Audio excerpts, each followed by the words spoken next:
The NAPLEX is the highest stakes exam that you're going to take as a pharmacist, and the key to your success is not how much you study, but it's something else entirely. And while knowing your drug information is incredibly important, if you don't have this thing down, it could jeopardize your test completely. And that one thing is your mindset. Now, I have to be honest here, I was an anxious NAPLEX taker myself, so this is something that I've struggled with in the past. However, I have created some strategies and even taken more standardized tests since I've taken the NAPLEX, and here are some recommendations I have of the strategies that work to prevent some of this test-related anxiety. The things I'm about to share with you are proven strategies that can help not only how you show up when you're studying, but how you perform on test day. So let's dive into strategy number 1. The first strategy that you need to know to get your mindset right for the NAPLEX is to be confident in the information that you've learned. Many people are guilty of saying, well, I haven't started studying for the NAPLEX yet. I was one of them. I said that for weeks before I started studying. The reality is, I had been studying for the NAPLEX for 4 years. The thing that is different about the NAPLEX versus the other exams that you've taken in pharmacy school is that you have seen this material before. In fact, when you are studying for the NAPLEX, it's almost like you are reviewing and refining your skills rather than studying like you do for an exam where most or all of the material is new to you. Looking at the amount of information that you need to learn for the NAPLEX seems very overwhelming, but if you look at this as just an opportunity to review and dust off the cobwebs, it feels just a little bit less anxiety-inducing.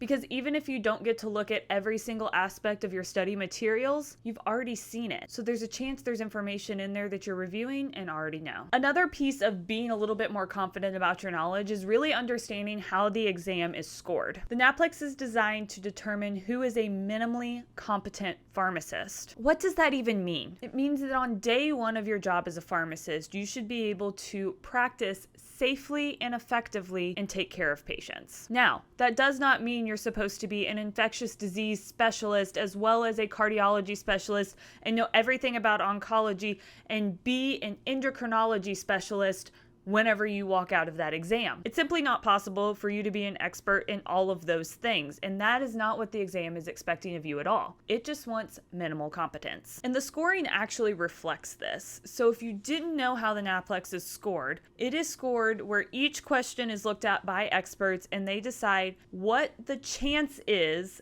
that the person taking this exam who is a minimally competent pharmacist would know the answer to this. Easier questions are likely going to be worth more points than a difficult, complicated question. An example of this is lisenopril's mechanism of action is probably going to be worth more points than asking you a question about a combination HIV medication and which therapy is the best regimen for a specific patient. A minimally competent pharmacist should know how lisenopril works, but maybe doesn't know all of the specifications of an HIV therapy without looking into it. Therefore, the lisenopril question would be worth more. If you're curious about the scoring regimen and exactly how it works, I will leave a link down in the description below that goes into those details a little bit more. And based on the scoring and the fact that the score is variable between different questions, I want to remind you not to freak out if you don't know the answer to a question. I know this can be anxiety or panic inducing, especially if you get 2 or 3 questions in a row that you really aren't sure what the answer is. I've been there. It's terrifying. But if and when that happens, I want you to take a second and think about it this way. First off, if you took a guess and answered the question, which I highly recommend you do for every single one because there's no penalty for a wrong answer, there's a chance you got it right. And you could be worrying about this question and not knowing the answer for sure when in reality, you checked the right box to begin with. Secondly, you don't know how many points that question was worth, so it could be worth next to nothing compared to the next question that you got right. And lastly, that question may not even be scored at all. There are 225 questions on the NAPLEX and only 200 of them are scored. That leaves 25 questions that you can miss and it doesn't even affect your score at all. So if you miss a question, take a breath, take a beat, and move on to the next one because it may not even matter. Ultimately, I want you to remember that if you've gotten this far and have made it through pharmacy school, that you have passed a lot of exams to get here, and you should be confident in your ability to pass just one more. And that confidence comes from preparing for success, which is strategy number 2. What exactly does it mean to prepare for success? Well, I like to think of this as how athletes prepare for the Olympics or a big game. They practice with purpose and they practice like they're going to play. So my recommendation to you is to do practice tests like you'll take the actual exam. That means removing any and all distractions, or your study session may just look a little bit like this.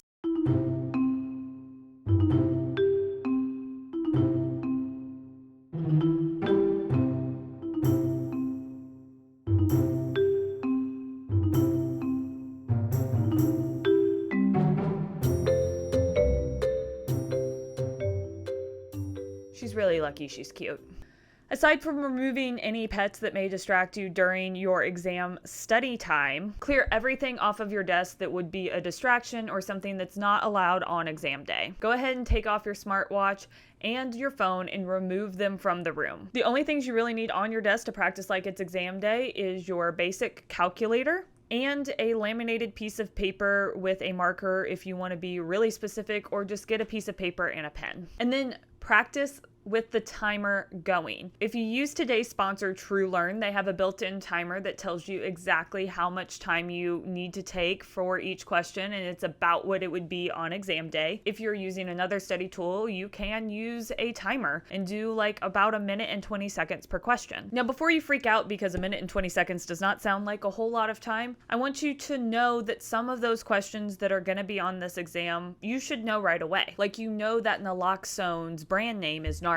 That's not going to take you long to answer. That gives you more time on a complicated calculation question that you may want to run through a couple of times. If it makes you feel any better, I had plenty of time left over whenever I finished my exam. One of the questions I get asked about the NAPLEX a lot that goes along with practicing for success is having an end goal in mind. So when I'm taking practice quizzes or practice tests, what is the goal that I'm aiming for? Well, a lot of people are looking for an 80 or 90%, and I would say that's great if you can get there, but don't fret if you don't. My recommendation is typically a 70 to 75 on the most common disease states type questions. So things like diabetes, heart disease, hypertension. Those are disease states that you should know very well because a minimally competent pharmacist is going to see them all the time. But it might be okay to be getting a 60 to 65% on quiz questions such as HIV and oncology, because a minimally competent pharmacist wouldn't know a high percentage of those questions. Of course, shooting for higher is better, and this is very relative based on the study materials that you're using, but making sure that you know those top disease states, those over-the-counter medications, and things that a minimally competent pharmacist is most likely to know better than those really niche down disease states is probably the best way to go. Another piece of preparing for success is knowing how to answer a question that you're not 100% certain on. Hopefully, if you're in pharmacy school, you have developed a process to do this for yourself, but if you want to refine that even more, I'm going to show you an example right now of how to work through a problem in TrueLearn that can help you.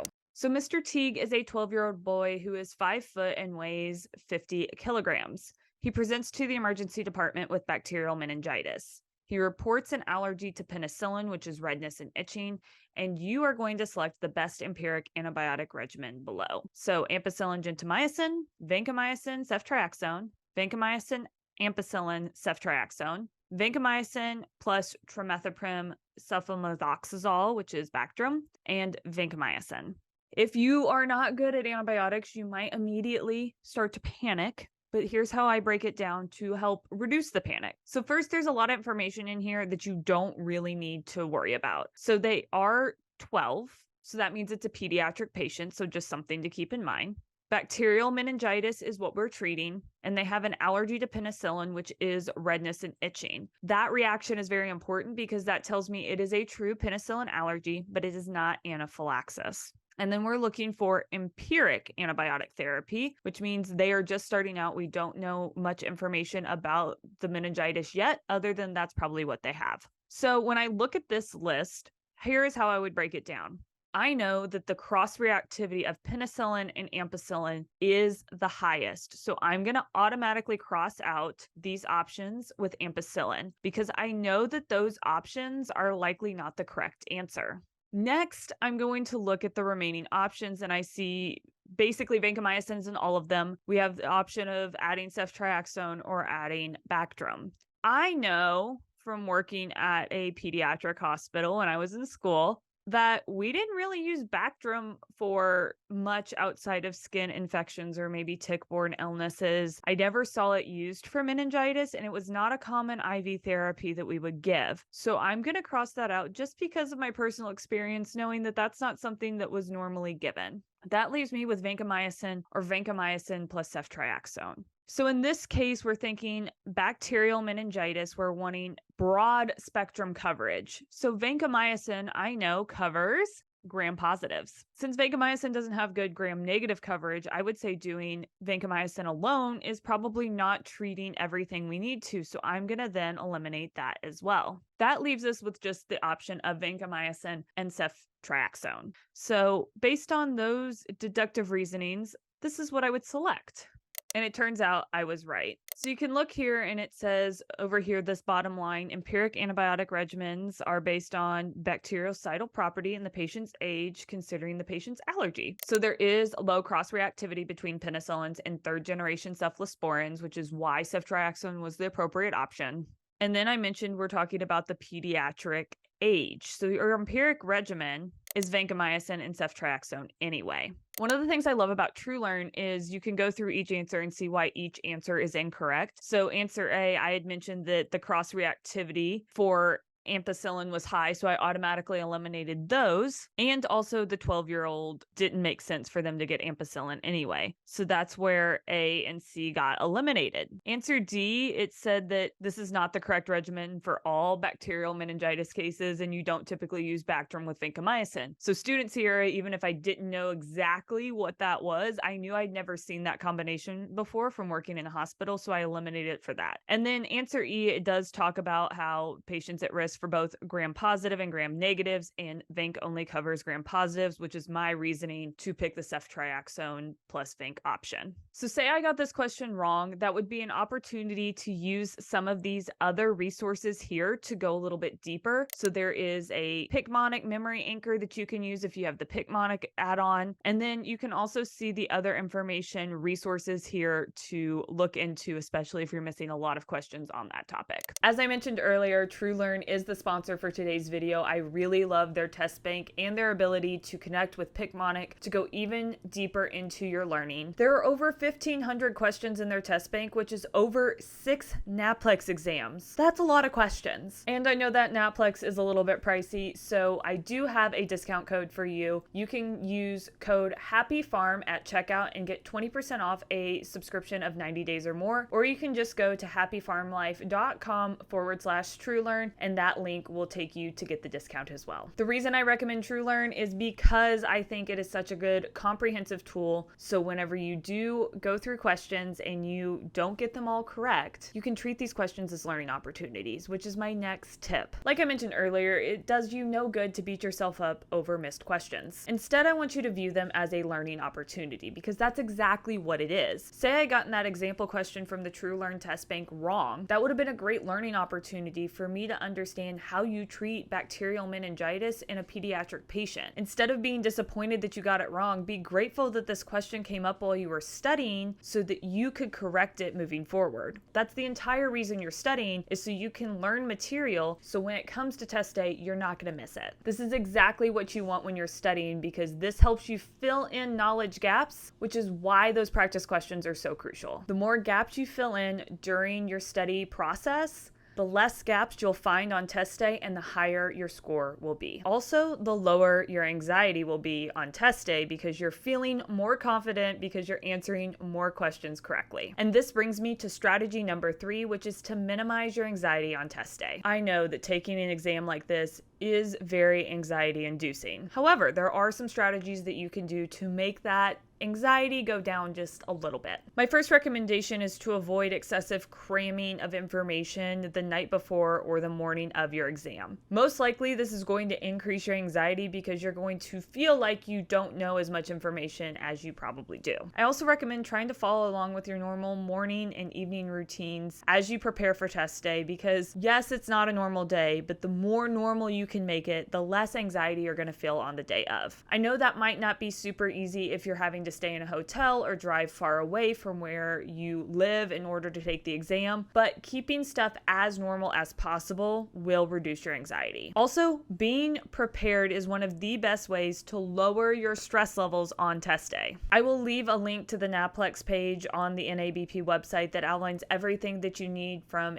documents, when you should arrive, and just all the other details that you need to know. So if you haven't reviewed that, review that before test day, and also make sure you know where you're going and on where your testing site is, because if you get lost because Google's GPS took you somewhere it shouldn't, that's definitely going to increase your stress level, and you don't want to be walking in the building sweaty and exhausted and confused, because that is not the energy you want to bring into that testing room. The other thing you don't want to bring into that testing room is negative self-talk. That means if you miss a question, telling yourself, oh, I'm so stupid, oh my gosh, I should know that. None of that. Cut it out. Cheer yourself on a little bit in your head whenever you get one right. Like, heck yeah, it only took me like 10 seconds to answer that question. I have so much more time for the other ones that are more complicated later. Negative self-talk is the quickest way to reduce your test score, because the more you tell yourself you don't know, the less confident you are, and the more you're going to question the things that you even do know. Some strategies that you can do during your exam if you start to feel that stress level rise is breathing techniques. So one of the things I recommend is belly breathing. So you breathe in through your nose, and instead of keeping the air in your chest, you breathe more into your belly and expand your belly, and then breathe out through your mouth. Breathing techniques are designed to impact your nervous system and reduce that anxiety that you may be feeling. Something else that you can do during your breaks is to do a little bit of stretching to get the blood flowing again. You're likely going to be sitting for long periods of time in between those breaks. So getting some stretching in, walking around inside the building a little bit can help reduce your anxiety and improve your blood flow, making you feel a little bit better in that testing room. And lastly, if your anxiety is debilitating or making it difficult for you to do your studying, it may be a good option to talk to a professional and get help.